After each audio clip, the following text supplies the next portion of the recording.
ये जो राजा है शक राजा, उस शक राजा को पराजित किया था उसने, और पराजित करके और विक्रम संवत आरंभ किया था।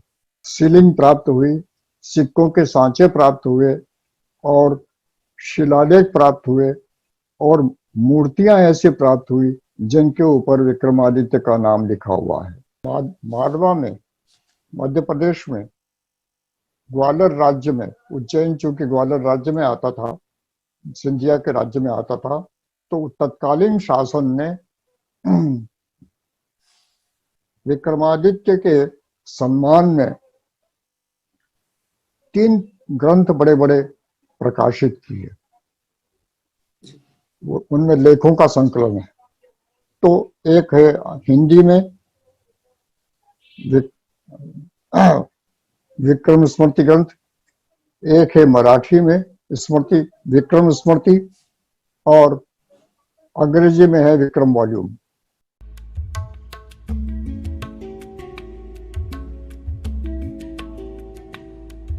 अवंतिकायां विहितावतारं मुक्तिप्रदानाय च सज्जनानां अकाल मृत्योः परिरक्षणार्थं वंदे महाकालमहं सुरेश्वरम। शिव संकल्प से अथर्व फोरम पर आज हम काल गणना में महत्वपूर्ण शककारक उज्जैनी के जन सम्राट विक्रमादित्य पर चर्चा करने जा रहे हैं और हमारे साथ उपस्थित हैं डॉक्टर भगवतीलाल राजपुरोहित जी, जो महाराजा विक्रमादित्य शोध पीठ के पूर्व और संस्थापक निदेशक रहे हैं, जिनका अध्ययन रचना क्षेत्र हिंदी, संस्कृत, मालवी, इतिहास एवं संस्कृति संबंधी रहा। प्रायः 50 वर्षों से निरंतर अनुसंधान लेखन में ये निरत। उज्जैनी के सांदीपनी महाविद्यालय में हिंदी विभाग के आचार्य एवं अध्यक्ष रहे। स्वागत है आपको राजपुरोहित जी। नमस्कार जी। आज हम चर्चा में विक्रम संवत पर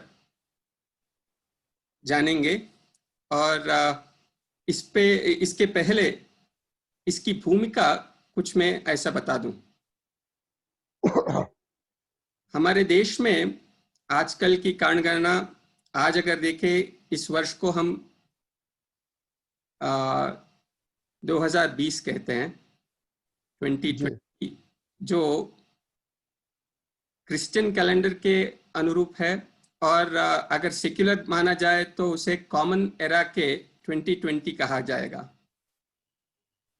पर अगर हमारी ही पुराणों के और भारतीय संप्रदाय अनुसार शक की अगर हम देखें तो हमें कली के बाद कितने वर्ष हुए, उसके साथ साथ युधिष्ठिर के बाद कितने संवत्सर हुए, कितने वर्ष हुए, और उसके बाद हम जो कहते हैं वो विक्रमार्क के बाद, विक्रमार्क जब संवत की प्रवर्तना की तो उस शक के अनुसार कितने वर्ष हुए। अभी 2077 यानी 2077 साल हुए हैं, और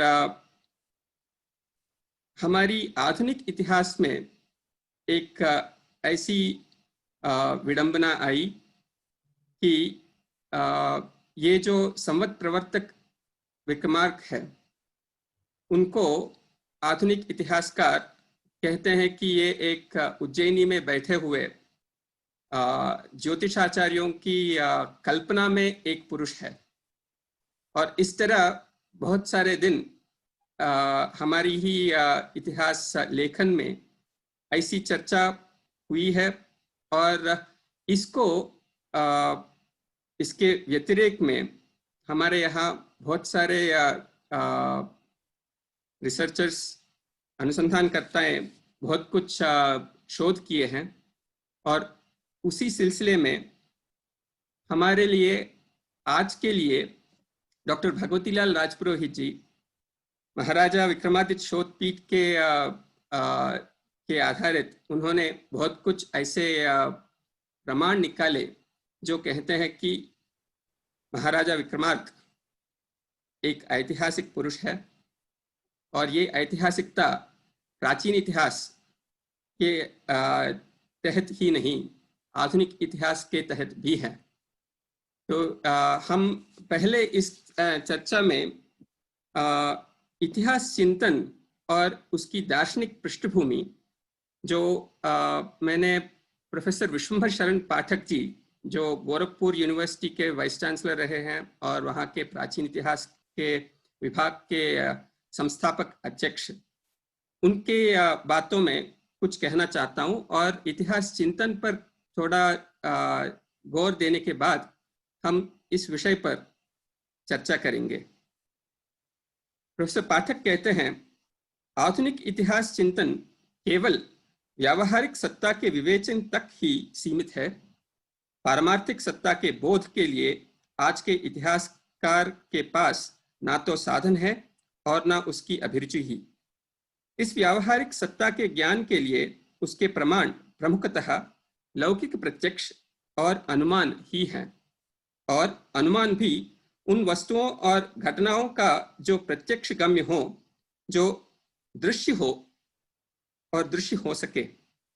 अदृष्ट एवं अदृश्य इंद्रियानुभूति के क्षेत्र को अतिक्रांत करने वाला संपूर्ण क्षेत्र आधुनिक इतिहासकार की चिंतन परिधि से बाहर है। इसलिए लौकिक जगत की अलौकिक व्याख्या अथवा अदृष्ट अपूर्व कारण परंपरा उसको स्वीकार्य नहीं। भारत की परंपरा ने इतिहास का उद्देश्य त्रिवर्ग की सिद्धि और परम पुरुषार्थ मोक्ष की उपलब्धि माना।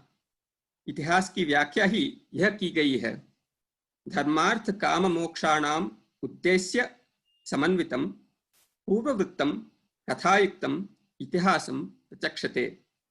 गाथा, नाराशंसी, आख्यान, आख्यायिका, इतिहास और पुराण का एक विशिष्ट संदर्भ है, किंतु आज का इतिहास या तो निरुद्देश्य है अथवा उसका उद्देश्य केवल भौतिक धरातल पर स्थित है। यह दर्शन की पृष्ठभूमि में हम आज विक्रमादित्य की आधुनिक दृष्टि से ऐतिहासिकता, जो भगवतीलाल राजपुरोहित जी ने उनके पुस्तक आदि विक्रमादित्य में कहते हैं, विक्रमादित्य इतिहास का मिथ बनता गया अथवा मिथ का इतिहास, यह इतिहास के लिए भी चुनौती बन गया। यह कैसा हुआ भगवतीलाल जी? भारतीय परंपरा में विक्रमादित्य एक ऐसा नाम है जिसको सारा देश जानता और मानता है।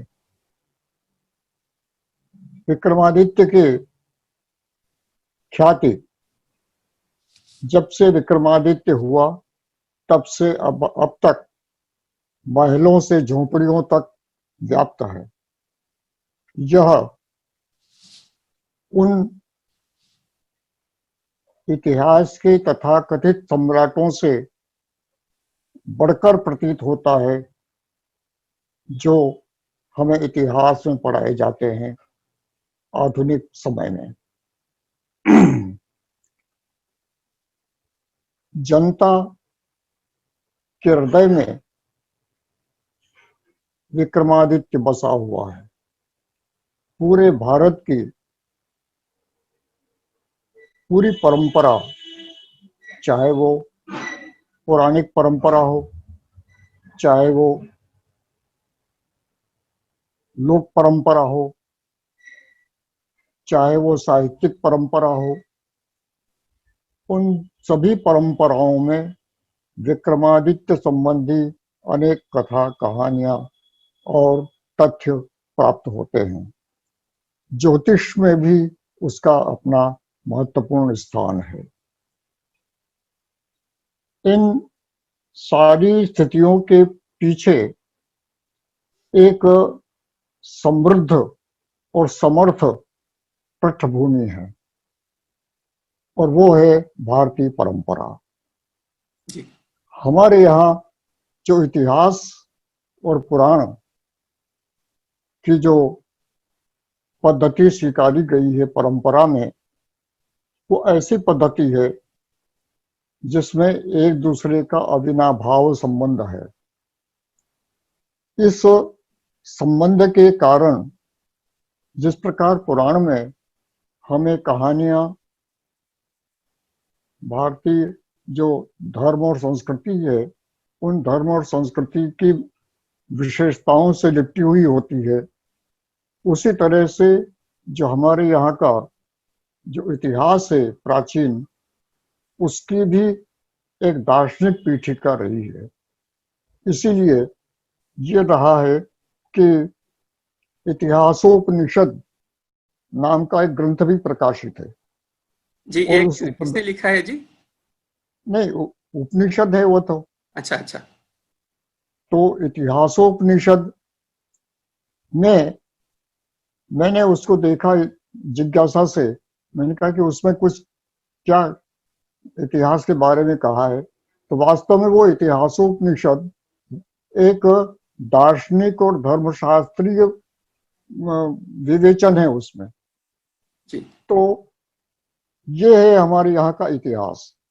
तो इतिहास को जानने के लिए, हमारे भारतीय परंपरा में इतिहास क्या होता है, ये जानने के लिए वो इतिहासोपनिषद जो है वो एक प्रकार से हमारे प्रतीक बन गया। वो जो इतिहासोपनिषद में इतिहास की बात कम है, धर्म और जो दर्शन है वो अधिक है। उस भूमिका के साथ में हमारे यहाँ पुराणों में सारी जो कथाएं हैं, पूरा पुरावृत्त है, वो सब अभिवर्णित है। विक्रमादित्य भी पुराणों में आया है। खास करके 2 पुराण या कहें 3 पुराण में उनका उल्लेख है। भविष्य पुराण में जी कई स्थानों पर उल्लेख है, जी। स्कंद पुराण में भी उल्लेख है, और भविष्योत्तर पुराण में भी उल्लेख है। तो भविष्योत्तर पुराण में तो ये कहा गया है कि जो विक्रमादित्य है, उस विक्रमादित्य के समान चंद्रगुप्त विक्रमादित्य भी हुआ, जो समुद्रगुप्त का पुत्र था। और उसी तरह से उसने जो वीरता और विद्वत्ता का सम्मान किया। और जो स्कंद पुराण है उसमें कहा गया है कि विक्रमादित्य का समय, राज्य शासन का समय कौन सा है, ये तिथि उसमें कली संवत में दे रखी है। जी लेकिन भविष्य पुराण में कुछ बातें अधिक कही गई है। उसमें कई बातें कही गई है संयोग से कली वर्णन में कि शिव जी के आदेश से उनके एक गण के अवतार के रूप में विक्रमादित्य का उज्जैनी में जन्म हुआ। जी और उसका जो एक 32 पुतलियों का सिंहासन था, उसने महाकाल मंदिर के परिसर में एक सभा बनवाई थी, और सभा बनवा करके उसमें सिंहासन रखवाया था। और वहां बैठ करके पार्वती के भेजे गए बेताल के द्वारा, वो बेताल का बेताल अर्थ क्या होता है जी? जे जी, बेताल का अर्थ क्या होता है? बेताल बेताल जो एक भूत पिशाच जाति का, राक्षस जाति का एक अलौकिक होता है। जी लेकिन उसमें ये शक्ति भी होती है, जैसे बेताल 25 जो है, बेताल पंचविंशति बहुत प्रसिद्ध कथा है, कथा पुस्तक है जी विक्रमादित्य संबंधी। उसमें बताया गया है कि किस तरह से पार्वती ने उस बेताल को उस सिंहासन के रक्षा के लिए, जो 32 पुतलियों वाला सिंहासन था, उसके रक्षा के लिए वहां पर भेजा था। अच्छा और वह ब्राह्मण के रूप में, विप्र रूप में उससे विक्रमादित्य से सभा में बैठ करके प्रश्न करता है और समस्या मूलक प्रश्न है। और वो समस्या, जो प्रश्न है, वो कहानियों के रूप में है। जी एक कहानी कहता है, उसके बाद में उस कहानियों का में समस्या आती है और उस समस्या का समाधान विक्रमादित्य से चाहता है वो। तो जी तत्काल विक्रमादित्य उसका समाधान कर देता है। ऐसी 25 कहानियां उसमें हैं, जी इसलिए बेताल पंचविंशति कहा जाता है। तो ये जो एक स्वतंत्र उसमें काफी बड़ा हिस्सा विक्रमादित्य संबंधी उसमें कहा गया है। उसमें ये भी कहा गया है कि ये जो विक्रमादित्य है, उसने 100 साल तक राज्य किया, शासन किया। जी अब ये कुछ अधिक सा लगता है आज के जमाने में, लेकिन हम्म, लेकिन उस सातवाहनों का एक शिलालेख प्राप्त हुआ है। उसमें एक सातवाहन का उल्लेख है कि जिसने 100 साल तक राज्य किया। जी आज के जो इतिहास के विद्वान हैं, चाहे वो मीराशी हो, मीराशी जी ने तो एडिट ही किया उसको, तो जी चाहे मीराशी जी हो, चाहे डीसी सरकार जैसे मान्य इतिहासकार हैं, उन्होंने भी उसको यही माना है कि 100 साल राज्य करने की बात उसमें कही हुई है। तो ये उस समय के लिए, दीर्घजीवी लोगों के लिए असंभव सा नहीं था। भविष्य पुराण से ही हमें ज्ञात होता है कि कली संवत 3000 में विक्रमादित्य का जन्म हुआ। यानी उसका मतलब होता है 3101 कली संवत में जब होता है, तब ईस्वी का आरंभ होता है। तो 3101 में से हम विक्रम संवत घटा देवें तो ईस्वी पूर्व 101 आता है। जी तो ईस्वी पूर्व 101 में विक्रमादित्य का जन्म हुआ। और स्कंद पुराण कहता है कि 3020 कली संवत में विक्रमादित्य ने शासन प्राप्त किया, जी और अर्थात 20 वर्ष की उम्र में उसने शासन प्राप्त किया। तो ये समय आता है ईस्वी पूर्व 81 वर्ष, 81 BC। तो इसमें उसने शासन राज्य प्राप्त किया। उसके बाद में अन्य गतिविधियां उसके राज्य की आरंभ हुई। जी अब हमारा जो आज का जो विक्रम संवत है, वो जी उसका आरंभ जो 2077 आज चल रहा है, जी तो ये ईस्वी की गणना के अनुसार 57 BC, 57 ईस्वी पूर्व में होता है। तो इस तरह से ये जो करीब 24 वर्ष तक राज्य उसने कर लिया जी विक्रमादित्य ने, उसके बाद उसने ये संवत चालू किया। जी मैंने ऐसा सुना उस भगवती लाल जी, ऐसा मैंने उस हाँ जी आप जी बताएं।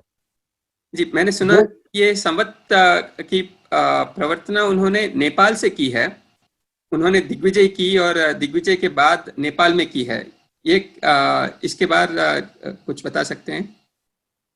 हाँ, ये नेपाल महात्म्य नाम का एक ग्रंथ जो है सुलभ है। उस वो भी स्कंद पुराण का ही एक भाग है। जी हिमवत खंड उसका जो है, उसका एक हिस्सा है। उसमें ये विक्रमादित्य संबंधी कुछ बातें आती आती है। और नेपाल का विक्रमादित्य से सीधा संबंध एक प्रकार से बताया जाता है, और इसलिए यदि वहां से आरंभ हुआ हो तो भी कुछ कह नहीं सकते, लेकिन क्योंकि हम आधुनिक इतिहास की दृष्टि से देखा जाए तो उसमें हमें ऐसा कुछ स्पष्ट कोई अन्य प्रमाण तो मिलता नहीं है, लेकिन पौराणिक प्रमाण जरूर ये प्राप्त होता है कि नेपाल से उसका संबंध सीधा सीधा था। जी और वहाँ नेपाल में उज्जैन और भारत के विभिन्न तीर्थों और स्थानों के संबंध में एक अपनत्व भाव जो है वो और जुड़ाव जो है वो लगातार प्राप्त होता है। नेपाल में विक्रम संवत बहुमान्य है, जी और इसी का परिणाम है कि वहाँ का जो राष्ट्रीय संवत है वह विक्रम संवत है। तो जी वहाँ उसके विक्रम संवत के गणना के हिसाब से ही सारी वहाँ गतिविधियां चलती है समाज की। हमारे यहाँ भी उत्तर भारत में भी उत्तर भारत में इस विक्रम संवत के हिसाब से ही सारी गतिविधियां समाज की चलती हैं। तो इस तरह से भविष्य पुराण में का बहुत सारी बातें कही गई है, और भविष्य पुराण में ही यह भी कहा गया है कि इस विक्रमादित्य ने अश्वमेध यज्ञ किया था, जी और उस अश्वमेध यज्ञ जो है वो शिप्रा के किनारे पर उसने किया था। स्थान भी बताया कि यहाँ का जो केदारेश्वर मंदिर है उस केदारेश्वर के कुंड में शिप्रा में विप्रों ने ऋषियों ने स्नान किया और उसके बाद में यज्ञ किया। तो आज भी केदारेश्वर मंदिर तो है, हालांकि ज्यादा पुराना नहीं है, वो 1000 साल पुराना है, लेकिन है तो सही, स्थान जो है पुराना है। जी तो इस तरह से एक तालमेल आधुनिक और प्राचीन का हो जाता है। पुराणों में जो कही गई बात है उस पुराण की बात जो है वो आधुनिक समय में न मानने का कोई कारण नहीं है। अब ये अवश्य है कि आधुनिक इतिहासकार ने विक्रमादित्य के अस्तित्व के बारे में कुछ प्रश्न उठाए हैं, और उन प्रश्नों के बारे में ये कहा गया है कि ये एक प्रकार से केवल कथा का नायक है, चाहे वो लोक कथा हो, चाहे पौराणिक कथा हो, चाहे सिंहासन बत्तीसी हो, चाहे बेताल पच्चीसी हो, इन कथाओं के नायक होने के नाते उसकी प्रसिद्धि हुई है। अन्यथा विक्रमादित्य का की महत्ता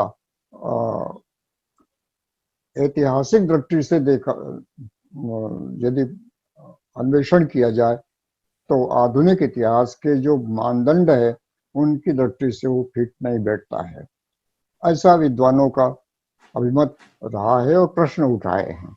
उनके उत्तर देने के भी प्रयास किए हैं। राजबली पांडे ने विक्रमादित्य नाम की एक पुस्तक लिखी पहले, और सन 51-52 में प्रकाशित हुई, और उसमें उन्होंने, राजबली पांडे स्वयं प्राचीन भारतीय इतिहास और पुरातत्व के विभागाध्यक्ष थे, बाद में कुलपति भी हुए, तो वो मान्य विद्वान थे, लेकिन उन्होंने विक्रमादित्य के अस्तित्व को विभिन्न प्रमाण देते हुए और स्वीकार किया। हालांकि उनके सामने भी कठिनाई यह थी कि पुरातत्व का कोई प्रमाण उनके पास में नहीं था। उस बात को उन्होंने स्वीकार किया, लेकिन हमारे कई प्राचीन दूसरे अन्य विद्वानों ने कहा है कि आज पुरातत्व का प्रमाण नहीं मिला है, इसका मतलब ये नहीं है कि उसके पुरातत्व के प्रमाण नहीं थे। भविष्य के गर्भ में वो कभी भी मिल सकते हैं, और वह बात सही हुई कि जब मध्य प्रदेश शासन ने ये उज्जैन में महाराजा विक्रमादित्य शोधपीठ की स्थापना की, उसके बाद में हम उससे संबद्ध हुए और अन्वेषण शुरू किया सन 9 से और 18 तक हमने लगातार अन्वेषण किया तो उसमें कई सिक्के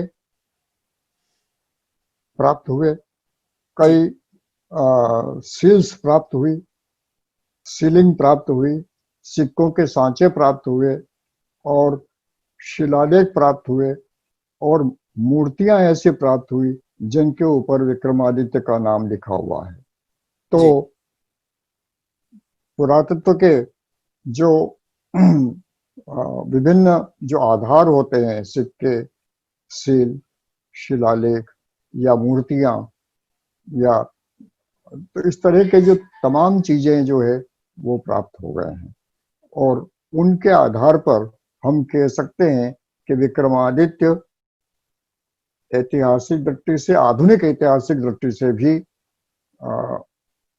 वो माना जाना चाहिए, क्योंकि जो आवश्यक जो प्रमाण है वो आवश्यक प्रमाण अब सुलभ होते हैं। हालांकि हमारे इतिहासकारों का ये सोचना था, तो उसके विक्रमादित्य से पहले, अशोक से पहले जितने भी हमारे जो बड़े बड़े राजा हुए हैं, चाहे चंद्रगुप्त हो, मौर्य हो, चाहे बिंबुसार हो, चाहे अजातशत्रु हो, चाहे उदयन हो, चाहे कोई भी हो, तो बड़े बड़े उनको इतिहास मानता है कि हाँ ये क्रम में आते हैं, लेकिन उनके कोई पुरातत्व के प्रमाण नहीं मिलते हैं। लेकिन विक्रमादित्य का जब नाम आता है तो ये प्रश्न उठाया जाता है कि उसके पुरातत्व के प्रमाण प्राप्त होने चाहिए। उसका एक कारण ये भी था कि अशोक ने जब पुरातत्व का बहुत सारे शिलालेख स्वयं लिखवाए तो एक प्रारंभ हो गया था पुरातत्व में अपने नाम स्थापित करने का। तो वो उसके बाद में विक्रमादित्य 200 साल बाद हुआ, तो उस समय उसका कुछ मिलना चाहिए था और ये संयोग है और ये भारतीय जो इतिहास के लिए एक उपलब्धि है कि विक्रमादित्य का ये नाम के सिक्के, शिलालेख और सील्स इत्यादि प्राप्त हो गए हैं। तो इस तरह से उन प्रमाणों को हम एक इतिहास के सामने प्रस्तुत करने का प्रयास करते हैं। यहाँ पर कुछ विद्वानों को भी हमने बुलाए और उनसे भी चर्चा हुई, उनको भी प्रमाण बताए, उन्होंने भी उसको मान्य किया। दिल्ली में भी पुरातत्व के जो संग्रहालय है वहाँ भी जाकर के हमने अपने सारे फोटो बताए और वहाँ पर भी एक छोटी सी गोष्ठी हुई विद्वानों के साथ में, बाहर के विद्वानों के, स्थानीय विद्वानों के साथ में, और उन्होंने भी उसको मान्य किया। तो ये तमाम चीजें हैं, लेकिन उसके लिए इतिहास की जो मुख्य धारा है उस मुख्य धारा में विक्रमादित्य का स्थान लाने के लिए और भी प्रयास करने के आवश्यक हो गए। जो आधुनिक प्रयास होते हैं, जैसे प्रचार है, जैसे विभिन्न जो कोर्स की किताबें विद्यार्थियों की, उन विद्यार्थियों के कोर्स में आना चाहिए, उनकी पढ़ाई में आना चाहिए, ताकि वो उस क्रम में उसको जान सके। तो ये जो विक्रमादित्य है, उस विक्रमादित्य का जो प्रभामंडल है वो बनाने में एक प्रकार से हमारे यहाँ का जो ये जो मैंने प्रमाण बताए हैं, भविष्य पुराण के ऊपर प्रश्न उठाया जाता है। आधुनिक विद्वान प्रश्न उठाते हैं कि इसमें तो ये तो बाद में बहुत सारी चीजें बाद की भी उसमें जुड़ी हुई है, लेकिन भविष्य नाम ही भविष्य है उसका, इसलिए भविष्य की बातें तो उसमें जुड़ती चली जाती है।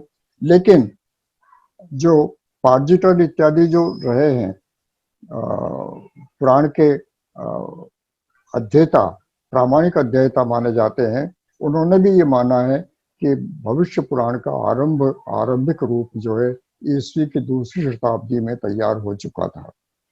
तो मतलब प्राचीन है वह। उसी तरह से कथा सरित सागर और भरत कथा मंजरी 11वीं शताब्दी के संस्कृत की पुस्तकें हैं, उनमें विक्रमादित्य की जो कथाएं हैं वो हमें प्राप्त होती है। उन कथाओं का मूल है बृहत कथा। गुणाढ्य का लिखा हुआ बृहत कथा रहा। बृहत कथा प्राकृत में लिखी गई थी, वो अब उपलब्ध नहीं है। तो लेकिन उसके जो संस्कृत रूपांतर है वो पूरी तरह से उपलब्ध है। उनके उनमें कई कहानियां विक्रमादित्य से संबंधित प्राप्त होती है, और उसमें भी विक्रमादित्य को शिव के एक गण के अवतार के रूप में अवतरित किया गया, प्रस्तुत किया गया। मतलब यह है कि हमारी भारतीय जो परंपरा है, जो धर्म और इतिहास को और हमारे जो चतुर्वर्ण इत्यादि को, वर्णाश्रम व्यवस्था इत्यादि को लेकर के जो हमारे यहाँ पर सोच तैयार हो चुकी है, उस सोच के अनुसार ही उस विक्रमादित्य की जो कहानियां हैं वो पौराणिक तरीके से उसमें प्रस्तुत की गई है, जिसमें जब कई तरह के जो हमारे जो आक्रांता लोग हैं, उन आक्रांताओं से देश जो है वो परेशान हो रहा था। उस स्थिति में महादेव के आदेश से उनके गण माल्यवंत का विक्रमादित्य के रूप में जन्म हुआ। जब आदेश दिया तो माल्यवंत ने कहा कि हमें तो भूमि पर यदि हम जन्म लेंगे तो वहां पर कई प्रकार के कष्ट हैं और कई प्रकार के सुख और दुख होते हैं, तो उन सबसे चक्कर में हमको क्यों डालते हैं। तो महादेव जी ने कहा कि तुमको वहां कोई सुख दुख नहीं होगा और कोई कष्ट नहीं होगा। इस तरह से कह करके उसको विक्रमादित्य के रूप में वो जन्म हुआ और उज्जैन में वो जन्म हुआ। और उसके बाद में उसकी कई कहानियां प्राप्त होती हैं, जो लौकिक और अलौकिक का अनोखा मिश्रण है उसमें, उन कहानियों में, जिस तरह से हमारे यहाँ पुराणों में प्राप्त होता है उसी तरह की। तो ये जो कहानियां हैं, वो कहानियों में जो एक प्रकार से थोड़ी सी आध्यात्मिकता और अलौकिकता प्राप्त होती है, वो हमारे यहाँ की जो मनोभूमि है उस मनोभूमि के अनुरूप है। लाल जी, यहाँ पर एक प्रश्न पूछना चाहता हूँ। जी जी इतिहास चिंतन में अगर हम ये बात ले कि आधुनिक इतिहास चिंतन और प्राचीन इतिहास चिंतन में अंतर है, और प्राचीन इतिहास जी चिंतन में अधिभूत, अधिदैव और अध्यात्म, इन तीनों धरातलों पर चर्चा होती है, तो क्या जी इसे सोच सकते हैं कि हमारी बच्चों को आजकल एक नेशनल एजुकेशन पॉलिसी नया वाली आई है, तो राष्ट्रीय शिक्षा पद्धति, जो जिसमें क्या हम ऐसे कह सकते हैं कि जिन जिन प्रमाणों से हम एक विषय को जान सकते हैं, उन प्रमाणों पर बच्चों को पढ़ाया जाए, और किस प्रमाण से क्या निकलती है, अगर ये पद्धति अगर हो, तो हम आधुनिक इतिहास को आधुनिक इतिहास के तहत मान सकते हैं और प्राचीन इतिहास को प्राचीन इतिहास के तहत मान सकते हैं। और प्राचीन इतिहास के तहत अगर विक्रमार्क को ऐतिहासिक माने तो वो मान लेंगे। तो ऐसे करने में कुछ आपको कैसे दिखती है? अगर आधुनिक जो शिक्षा पद्धति है उसको नई शिक्षा पद्धति में उसको यदि उसको दिया जाता है तो ये स्वागत योग्य होगा। लेकिन एक आधुनिक जो भारत की मानसिकता, जो पीढ़ियों की मानसिकता बन चुकी है, वो तर्क की मानसिकता बन चुकी है। उससे भावना का स्थान कम और तर्क का अधिक है। उसमें हेतु देखा जाता है, उसका कारण बताइए। जी जो कार्य हो रहा है तो कारण भी होना चाहिए। तो कार्य कारण का संबंध बताने के लिए आधुनिक दृष्टि से, कि आधुनिक पीढ़ियों के दिमाग में बात बिठाने के लिए आधुनिकता का को हम एक सर्वथा हट नहीं हटा सकते। उसको साथ में रखते हुए हम प्राचीन को लेकर के दोनों को मिश्रण करके कुछ इस तरह से तैयार करें में व्यवस्था कि हम आधुनिक प्राचीन को साथ में रखते हुए आधुनिक के साथ चलते रहें, तो ही मान्य हो सकेगा। क्योंकि अचानक हम नई पद्धति या नए आधुनिक जो धारा है उससे हटने का प्रयास करेंगे तो वो स्वीकार्य होने में थोड़ी कठिनाई होगी। साइंस का विद्यार्थी उसको बड़ी मुश्किल से स्वीकारेगा, जो जो प्रैक्टिकल करता है सामने, जो जो जी जी हाँ। हाँ। तो इसको मैंने आपकी पुस्तक में एक बात जी पढ़ी है कि आपने आधुनिक इतिहासकारों को भी ये शायद माननी पड़ेगी, पर मुझे ये जो रेफरेंस आपने दी है, जो जी सेयरुल ओकुल, जो विक्रमार्क के अरबी देशों में भी उनका राज्य चला, और उस पर आपने एक शिलालेख के बारे में कुछ प्रस्ताव की है, तो और भी कहा कि ये टर्की के एक लाइब्रेरी में मिलती है। अ, अभी क्या वो मिलती हैं? क्योंकि मैंने इसका रेफरेंस कहीं और देखने को मुझे नहीं मिला। जी हाँ।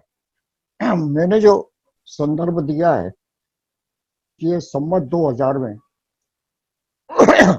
संवत 2000 में विक्रमादित्य अ,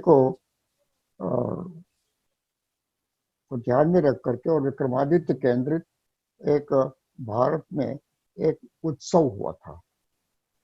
बनारस में भी उस समय जो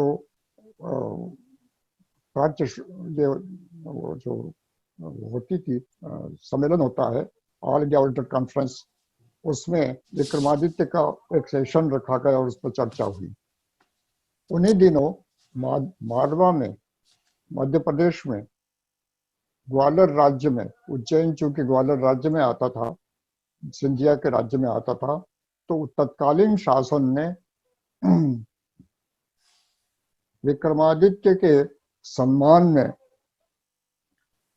3 ग्रंथ बड़े बड़े प्रकाशित किए। उनमें लेखों का संकलन है। तो एक है हिंदी में विक्रम स्मृति ग्रंथ, एक है मराठी में स्मृति, विक्रम स्मृति, और अंग्रेजी में है विक्रम वॉल्यूम। जी तो उसमें जो विक्रम स्मृति ग्रंथ हिंदी में है, उसमें एक बहुत बड़ा लेख इस विषय पर छपा हुआ है। किसी मुसलमान विद्वान ने ही उस समय लिखा था, और उन्होंने उसका मूल पाठ जो टर्की की जो पुस्तक में था, उस पुस्तक का मूल पाठ उसमें दिया है और उसका अनुवाद भी दिया है। उसके आधार पर मैंने बात कही थी। तो उसमें 2 रेफरेंस उस समय दिए थे कि टर्की से भी, इस्तांबुल से उसका प्रकाशन हुआ और वहाँ के लाइब्रेरी में वो किताब है, और दूसरा फिर सेकंड एडिशन जो है यरूशलेम से हुआ। उसके बाद क्या हुआ ये मुझे मालूम नहीं, लेकिन उसका संदर्भ वहां पर है। उससे जी वो उस जो प्रशस्ति है उसके बारे में कहा गया है कि वहां के जो सभा कवि था, उस कवि ने विक्रमादित्य की प्रशंसा में एक लंबी कविता वहां की भाषा में लिखी थी, और वो इतनी प्रशंसित और राजा उससे इतना प्रसन्न हुआ था उसको सुन करके कि उसके स्वर्ण पत्रों के ऊपर लिख करके और उसे जलाया था वहां पर। और उस वो वो जो कविता है वो वहां की एक पुस्तक में छपी हुई है, जो प्राचीन कवियों का संकलन है वहां छपा था। उसमें ये कविता भी थी, ये बताया गया है उसमें। उसके आधार पर मैंने अपनी पुस्तक में दिया है। अच्छा तो ये जो जी तो तो ये जो कहानियां चाहे टर्की में कहा गया कई कई कई गई, और वो 17वीं 18वीं शताब्दी में वो छपी है किताब, तो उस समय कोई वहां पर विक्रमादित्य का पक्षधर कोई वहां पर नहीं था जी कि वो उसके प्रशंसा में वो किताब छपा दे। लेकिन वो किताबों का जो संकलन है, किताब में कवियों का संकलन है, उसमें एक कविता है ये अभी, उसमें प्राचीन जो 2,500-2,000 साल पहले एक कवि हुआ था और उसने अपनी प्रशंसा किया है। तो ये जो तमाम चीजें हैं ये हमारे विक्रमादित्य के उसके महत्ता को प्रदर्शित करता है, चाहे नेपाल हो, चाहे ये यरूशलेम हो, चाहे वो टर्की हो, और चाहे वो मंगोलिया हो। मंगोलिया में जो सिंहासन 32 सिंहासन द्वादशिका है वो वहां पर प्रकाशित हुआ और वहां पर लिखा गया प्राचीन काल में, और उस प्राचीन काल में लिखे हुए उसको जो है उसको बाद में हिंदी रूपांतर करके और वो भी प्रकाशित हो चुका है, और उसका मूल नाम है, मंगोली नाम है आराजी भोजी। तो आराजी भोजी मतलब राजा भोज। राजा भोज इसलिए कि सिंहासन 32 में के आरंभ में ये कहानी आती है कि राजा भोज ने एक टेकरे के ऊपर को खुदाई से विक्रमादित्य का सिंहासन प्राप्त किया था और उस पर बैठने का प्रयास किया था, और उस बैठने के प्रयास में जो 32 पुतलियां हैं वो एक एक पुतली प्रकट होकर के, नारी रूप में प्रकट होकर के उससे विक्रमादित्य की कहानी कहती है कि राजा भोज, यदि तुम इस तरह के महानता विक्रमादित्य जैसा महान हो तो इस सिंहासन पर बैठो। और राजा भोज नहीं बैठता है। तो ये राजा भोज की भी महानता है कि वह अपने आप को विक्रमादित्य से के समान गुण वाला बनने का प्रयास करता है, और लेकिन स्वयं नहीं मानता है और उस सिंहासन पर नहीं बैठता है वो।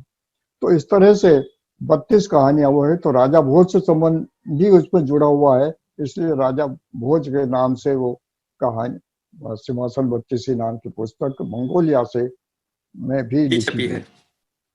तो ये हम विदेशों में भी विक्रमादित्य की किस तरह से यात्राएं होती रही, कहानियों के माध्यम से, अस्तित्व के माध्यम से। तो ये जो परंपरा है, उस परंपरा की हम उपेक्षा कैसे करें? क्या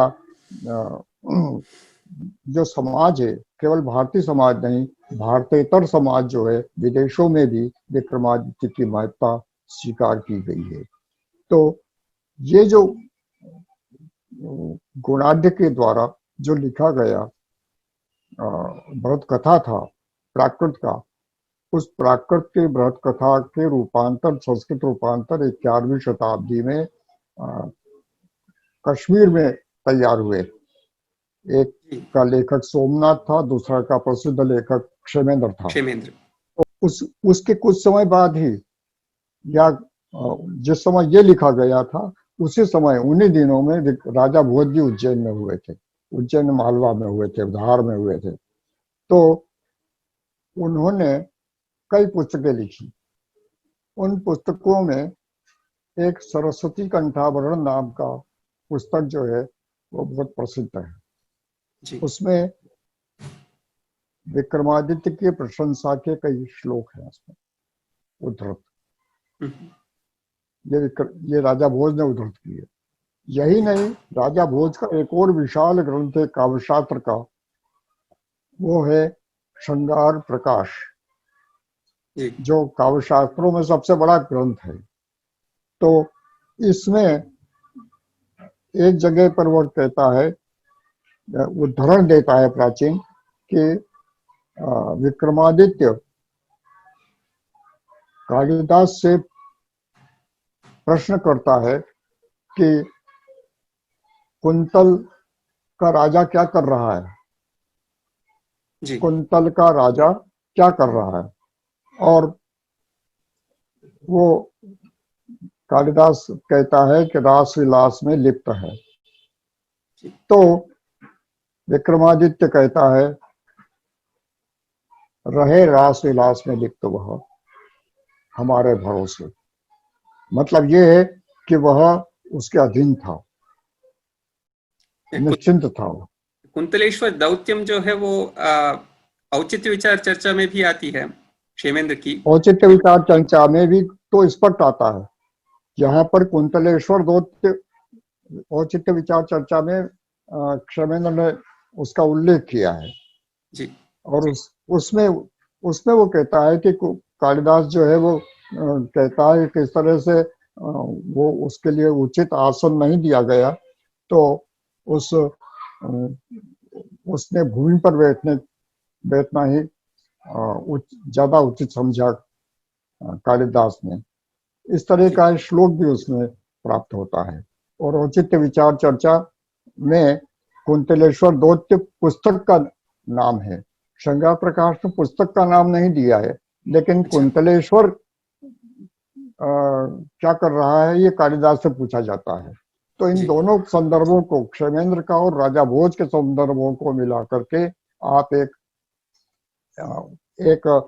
विक्रमादित्य संबंधी जो महत्ता है वो स्थापित कर सकते हैं। दूसरा ये है कि राजा भोज ने ही श्रृंगार मंजरी कथा नाम की एक बाण भट्ट की कादम्बरी जैसी शैली में एक सुंदर किताब लिखी है। उसमें कई कहानियां हैं, जैसे दश कुमार चरित में कई कहानियां हैं, उस तरह से उसमें 13 कहानियां हैं श्रृंगार मंजरी कथा में। और उनमें से कम 3 कहानियों में विक्रमादित्य की कहानियां हैं जी और उसकी महत्ता और उसकी प्रशंसा उसमें प्रकट की गई है। तो ये मतलब ये, और उसमें राजा भोज ने पूरे प्रफुल्लता से विक्रमादित्य की प्रशंसा की है। उसने विक्रम संवत का भी वहां पर स्पष्ट उल्लेख किया है। हालांकि संवत का जो अंक है वह टूट गया है, जी वह उपलब्ध नहीं है हमें। हाँ लेकिन हाँ विक्रम संवत फला विक्रम संवत में ये किताब लिखी गई श्रृंगार मंजरी कथा, ये अंत में लिखा गया है। अच्छा तो इस तरह से राजा भोज जो है उसने भी से भी संबंधित विक्रमादित्य का रहा है। अब राजा भोज जो है वो परमार राजा था, जी परमार वंश का राजा था। जी 11वीं शताब्दी में हुआ था, जी मालवा में हुआ था। और विक्रमादित्य जैसे कथा कहानियों का नायक बन गया। उस तरह से राजा भोज भी इतिहास का व्यक्ति होते हुए भी, क्योंकि राजा भोज के तो शिलालेख, उसके ताम्रपत्र, उसके सिक्के सब मिलते हैं। और सब विद्वान मानते हैं कि राजा भोज जो है वो हुआ था और उसके बहुत सारे स्थापत्य उपलब्ध हैं। तो उस राजा भोज की महत्ता भी इतनी लोकव्यापी हो गई कि वह जनता का जननायक बन गया। और लोक कथाएं उसके बारे में, बहुत सारी कथाएं प्रचलित हो गई। श्री जिस तरह कृष्ण से देवराय विक्रमा को जी श्री कृष्ण देवराय को आंध्र भोजा कहते थे। आंध्र भोज जाके थे। जी हाँ जी है।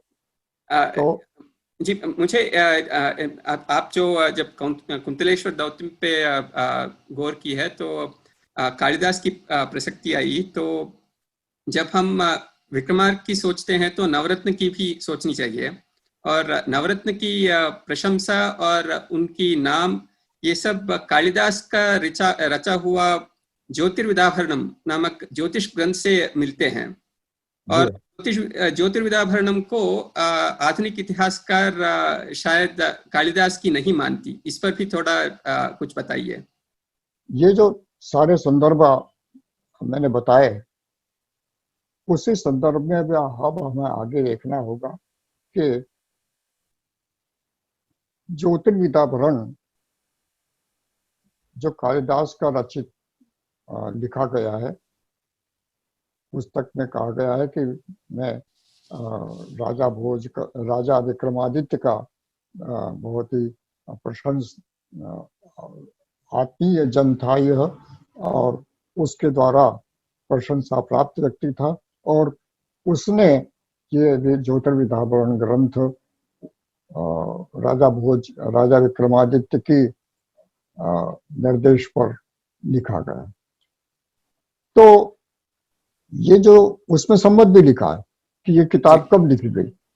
जी तो तदनुसार वह ईस्वी पूर्व 33 में 33 में यानी 24 जब विक्रम संवत 24 था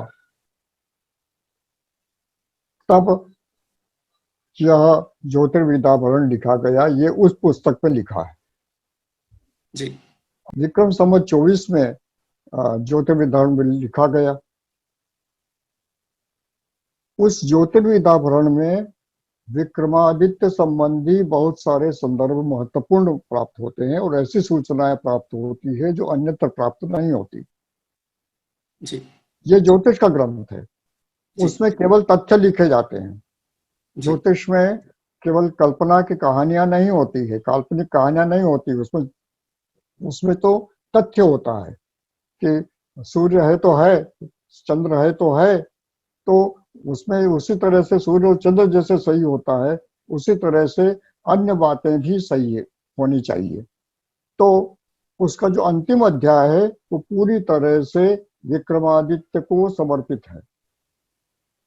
जी यही नहीं, बीच बीच में जो भिन्न भिन्न जो अध्याय हैं उनमें भी विक्रमादित्य के बारे में हमें कई सूचनाएं प्राप्त होती है।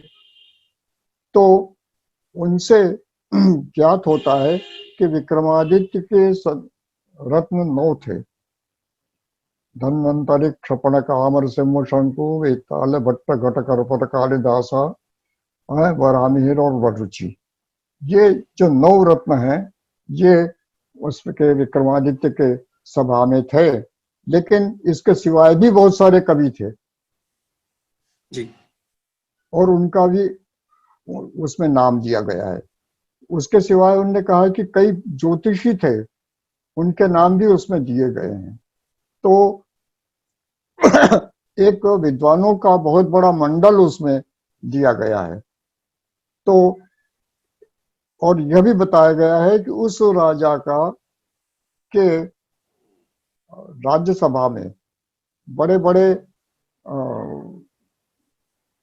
जो वीर थे और बड़े बड़े जो राजा थे वो मंडलेश्वर के रूप में या मांडलिक के रूप में वहां पर विद्यमान थे, सहयोगी राजा के रूप में विद्यमान थे और वो सैकड़ों थे। जी तो ऐसे जो एक विशाल उसकी शक्ति थी, उस शक्ति का प्रभाव ये था कि उसकी जो सेना थी वो भी, उसकी संख्या भी दी है। उसमें कितने हाथी थे, कितने घोड़े थे, कितने रथ थे, कितने पैदल थे, उन सब की संख्या दे रखी है और वो विशाल जो सेना थी वो प्राप्त होती है। हमें कथा सरित सागर और क्षेमेंद्र की उस पुस्तक से ज्ञात होता है कि उज्जैन से करीब 3 पड़ाव दूर, एक पड़ाव करीब 4 कोस का होता है, 1 योजन का होता है, तो 3 पड़ाव दूर सेना की छावनी थी और वहां पर सेना जो है उसकी रहती थी। वहां का सेनापति जो विक्रम उसका शक्ति, विक्रम शक्ति नाम का उसका सेनापति था, वो भी राजा था एक राज्य का। तो वो सेनापति था और वो उसकी देखरेख में सारा वो सारी सेना जो है कार्य करती थी। ये तमाम चीजें जो है उस समय की 11वीं शताब्दी की 12वीं शताब्दी की किताबों में लिखा हुआ है। तो ज्योतिर्विदाभरण जो है उस से हमें विक्रमादित्य संबंधी तात्विक और तथ्य पूरक साहित्यिक सारे प्रमाण उपलब्ध हो जाते हैं। अब कुछ लोग कहते हैं कि उसमें गणना के आधार पर, ज्योतिषीय गणना के आधार पर ये बतलाते हैं कि ये तो 12वीं 13वीं शताब्दी की किताब है। अब मान लो उनकी बातें मान ली तो भी पहली बात तो मानने योग्य नहीं है, क्योंकि वो सम्मत स्वयं दे रहा है कि इस सम्मत में हमने किताब लिखी। लेकिन यदि उनकी बात माने तो भी ये तो मानना होगा कि उस 11वीं-12वीं शताब्दी में जब ये किताब लिखी गई, तब भी हमारी जो परंपरा में आते हुए जो तथ्य थे, विक्रमादित्य संबंधी जो तथ्य थे, उन तथ्यों का उसने संकलन करके रक्षा करी और हम तक पहुंचा दिया। वो जी।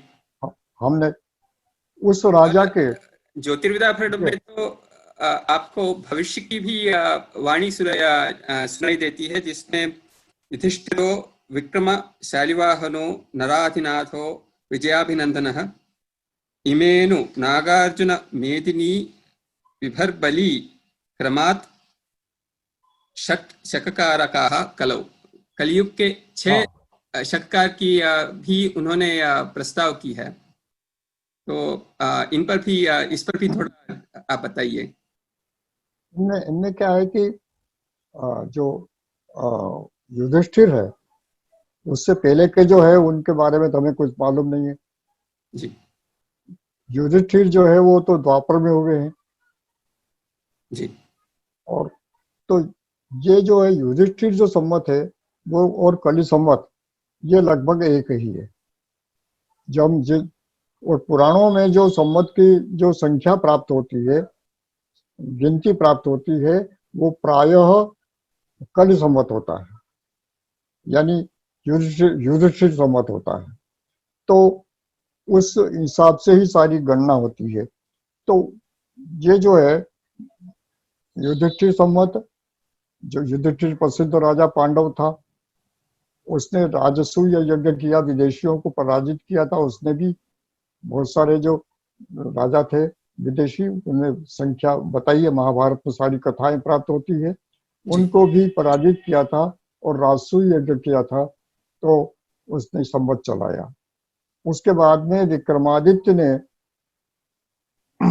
अपना विदेशी जो शक राजा थे उनको पराजित किया और अपना ये सब अपना विक्रम संवत आरंभ किया।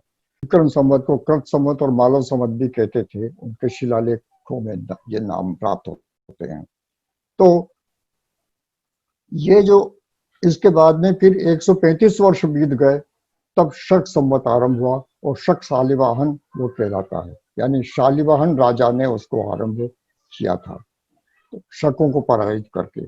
जी तो ये और आगे इसके बाद में जो राजा बताए गए हैं, आपने जो बताए हैं 2-3 और, वो जी आगे होंगे, जी अभी नहीं हुए, भविष्य के 18,000 बात। साल के बाद। हाँ, 18,000 साल के बाद वो जब होगा तब देखेंगे, अपन मिलेंगे फिर बात करेंगे। जी तो जरूर। तो वो तो हमें ये जो तमाम चीजें हैं, तो ये ये जो राजा है शक राजा, उस शक राजा को पराजित किया था उसने, और पराजित करके और विक्रम संवत आरंभ किया था। अब इसको 4वीं-5वीं शताब्दी में 1-2 शिलालेखों में जो मालवा से प्राप्त हुए हैं, उनमें उसको मालव संवत कहा है। तो विद्वानों ने ये अंदाज लगाया है कि ये मालव लोगों का के द्वारा, मालव एक गण का नाम था, जी जैसे योधेय गण था, मालव गण था, इत्यादि गण थे, और उसको समुद्रगुप्त ने खत्म कर दिया था। तो उस गण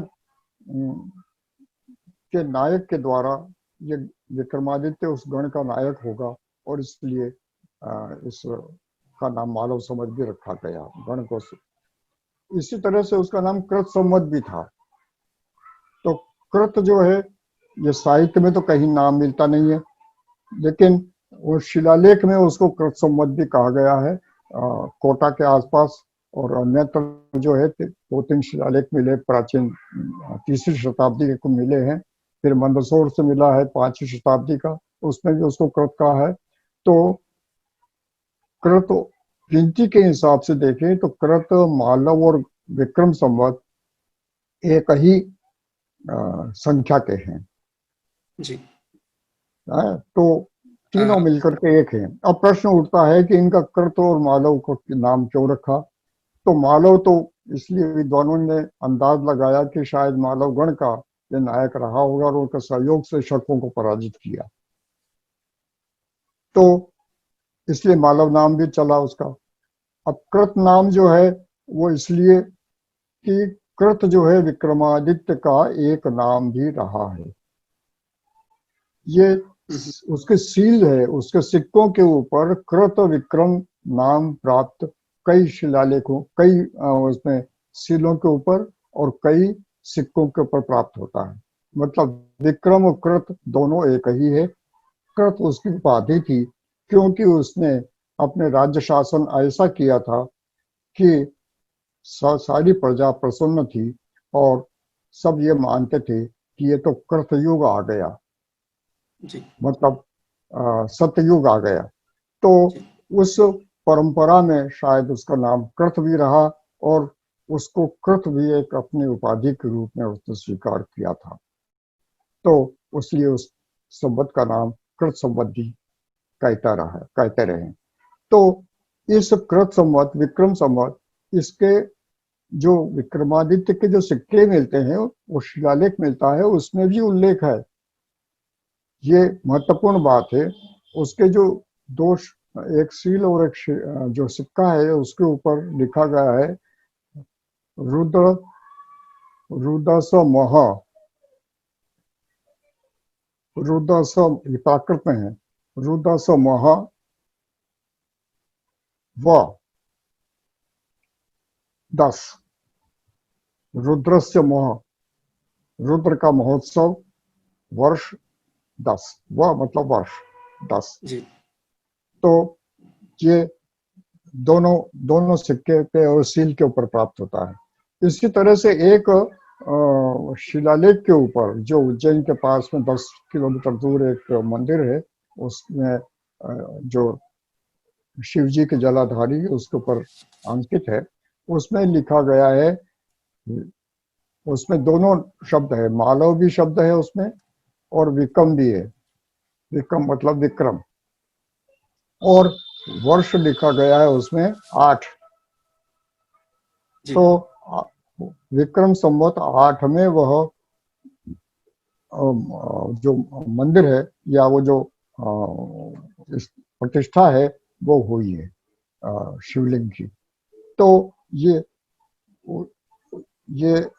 एक प्रकार से आरंभिक, ये जो विद्वानों के द्वारा कहा गया है कि 8वीं शताब्दी में जाकर के विक्रम संवत का नाम मिलता है, उसके पहले विक्रम संवत का नाम नहीं मिलता है।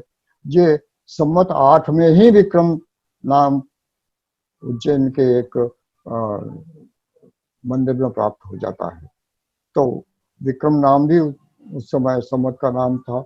उसके बाद में फिर कृत नाम चालू हुआ, उसके बाद में फिर मालव नाम भी चलता रहा और थोड़े दिन चले और उसके बाद में केवल विक्रम संवत नाम रह गया।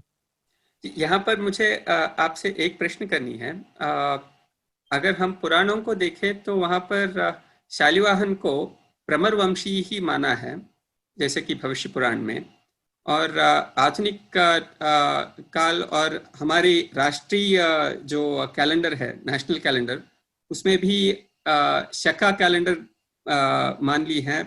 पर ये जो शका है वो और शालिवाहन को शायद गौतमीपुत्र शातकर्णी से मिलाते हैं, या नहीं तो शकों को का जीत हुआ है ऐसे कहते हैं। तो इस पर भी थोड़ा आप विस्तार से बताइए। जी हाँ। तो एक जो नवरत्न वाली बात जो है वो तो बीच पे छूट गई थी, तो वो उसको बाद में लेता हूँ, पहले आपकी बात कह देता हूँ। तो ये जो प्रमर वंश जो है, ये आपने बताया कि भविष्य पुराण में आता है।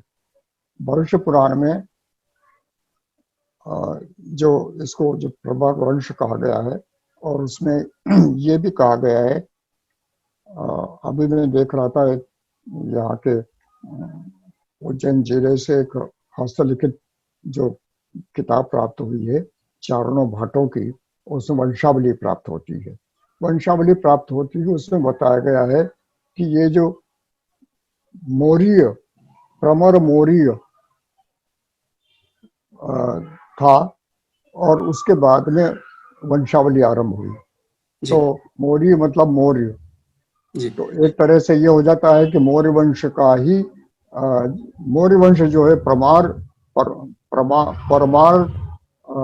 धारा के मौर्य वंश, जी उससे ये अर्थ निकलता है। तो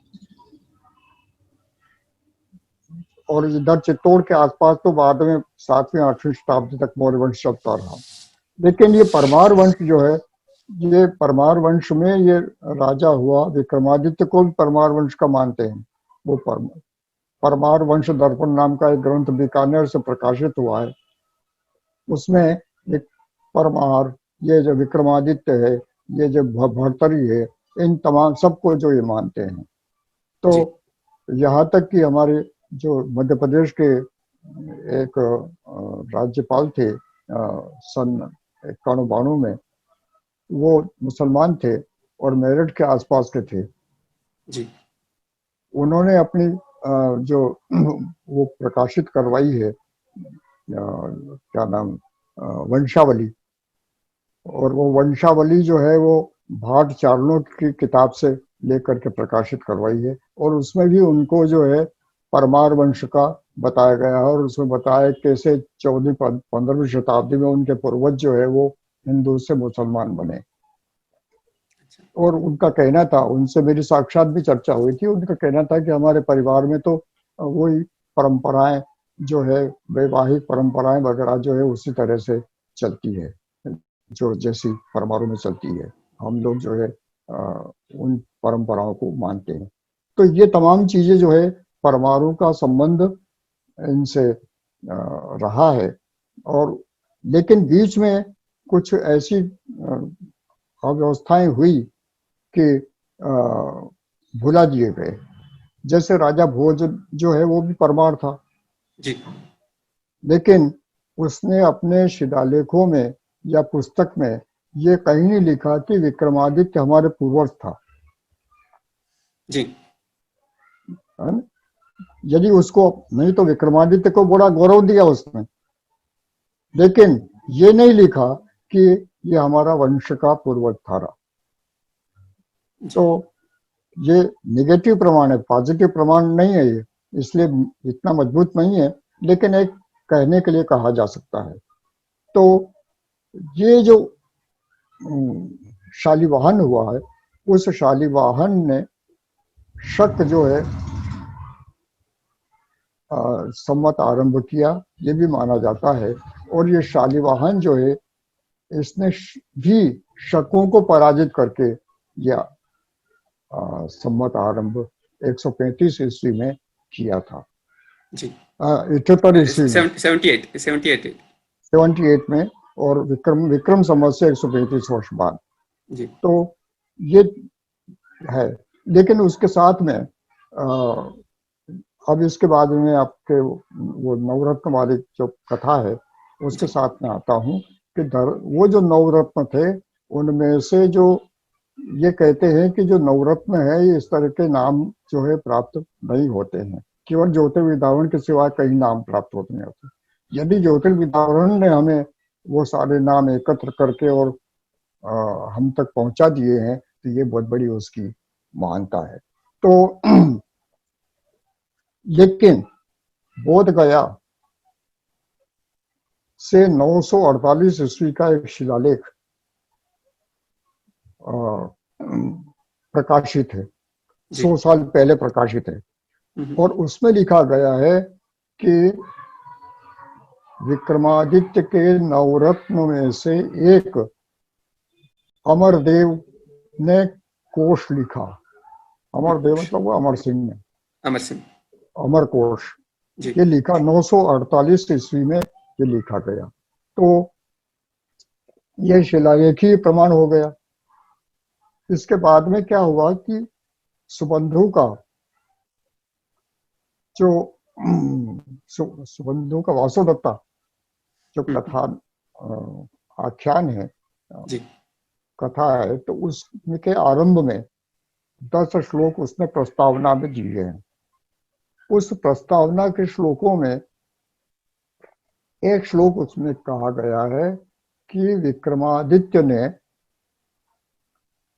के दिवंगत हो जाने से, विक्रमादित्य के दिवंगत हो जाने से जो उसके नवक थे वे निराश हो गए। जी उसके नवक निराश हो गए। जो नवक थे मतलब नौ, जी जो नौ नौ का जो ग्रुप था, मतलब ये नवरत्न, जी क्योंकि नौ की संख्या हमें स्पष्ट इसमें दिखाई देती है। तो ये नौ जो है निराश हो गए। तो ये श्लोक सुबंधु के वासुदत्ता के आरंभ में कहा गया है। वहां पर ऐसा कोई संदर्भ नहीं था कि विक्रमादित्य के संदर्भ में कोई बात कही जाए, लेकिन उसने कही। जी तो इसका मतलब है कि उस सुबंधु का भी, जो परंपरा ये कहती है, हमारी कहानियां कहती है कि जो सुबंधु है वररुचि का भांजा था।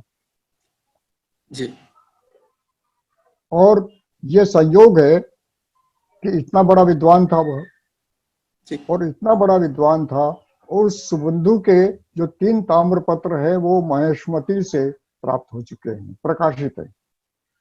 अच्छा उस पर तारीखें भी लिखी है जो इसके थोड़े से बाद के, विक्रम संवत के आरंभ के बाद की है थोड़ी।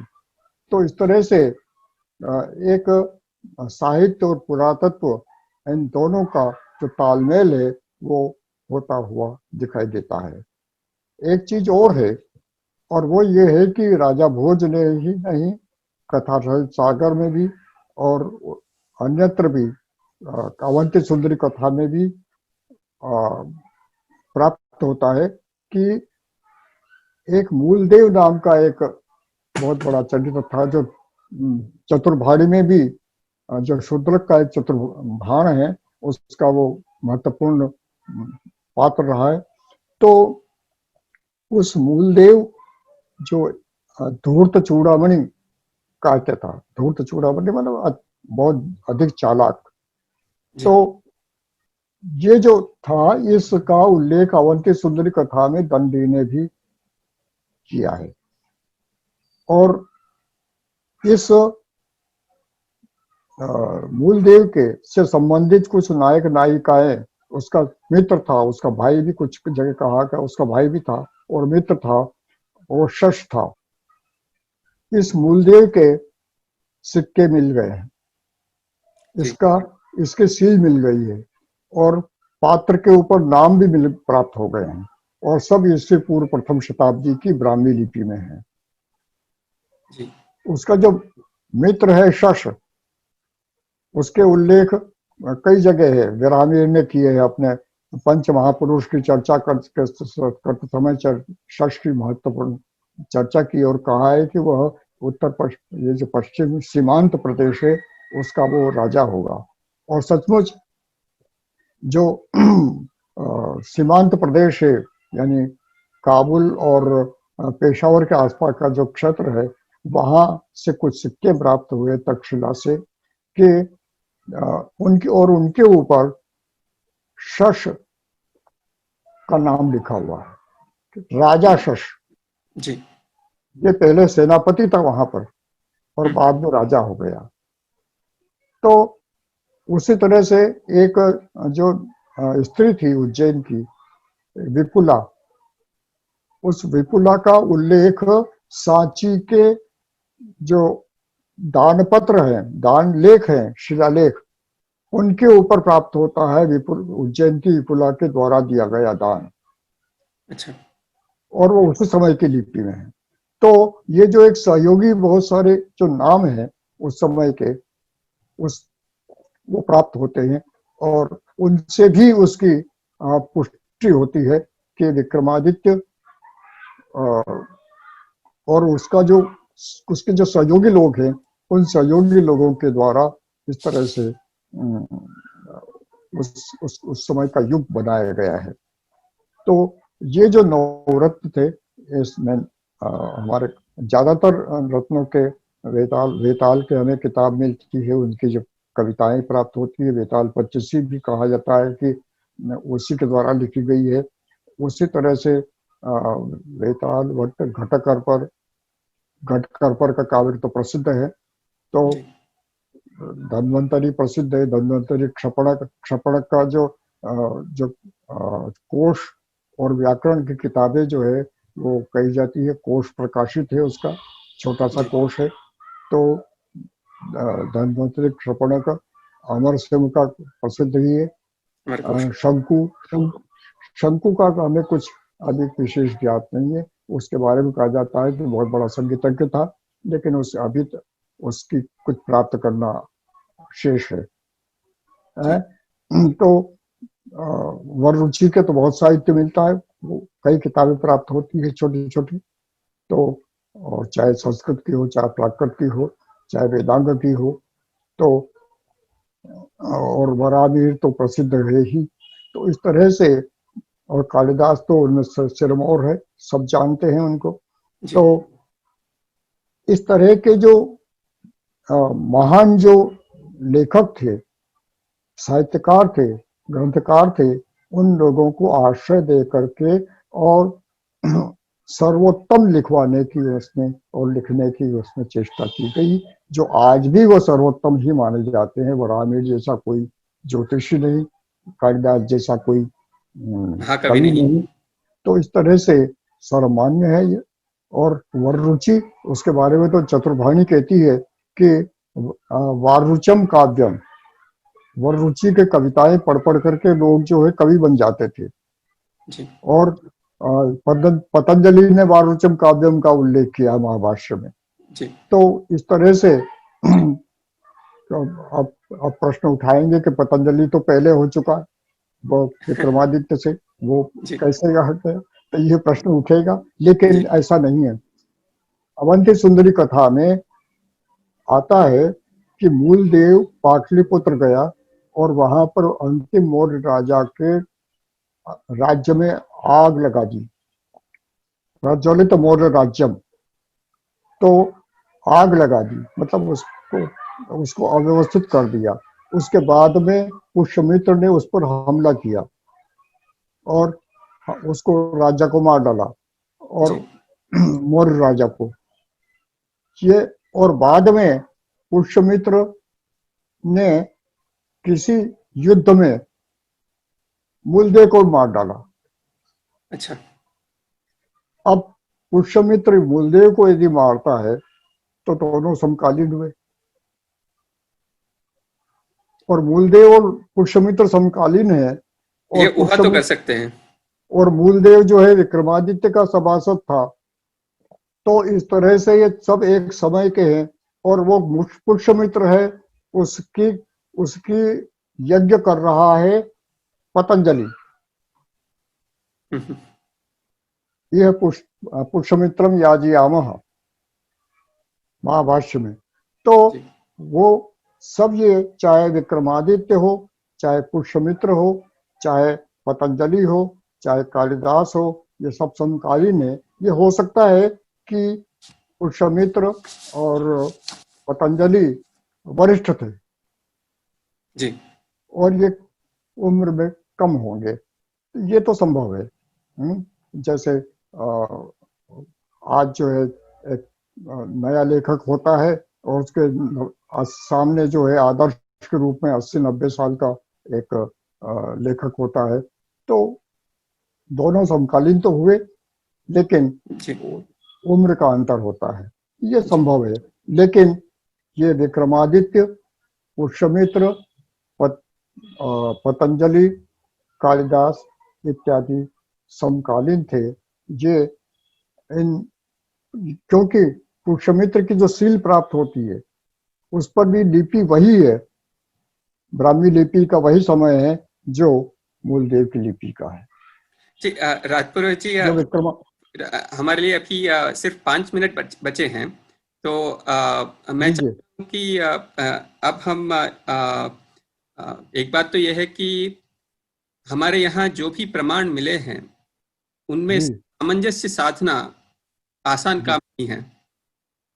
जी और ये सामंजस्य साधने का काम तो मेरे ख्याल से अभी भी बाकी है, और बहुत कुछ और भी काम करने की जरूरत है।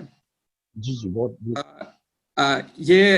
इसके बारे में आप बताते हुए, आप अगर उज्जैनी की प्रशस्ति और पूर्व वैभव के फिर से लाने के लिए क्या प्रयास करनी है, अथवा भारत का उत्कर्ष और उज्जैनी का उत्कर्ष का अविनाभाव संबंध के बारे में थोड़ा बता दीजिए, और इससे हम यह सिलसिला जारी रखेंगे, ताकि हम फिर से आपसे मुलाकात होगी, और तब हम राजा भोज के बारे में जानना चाहते हैं।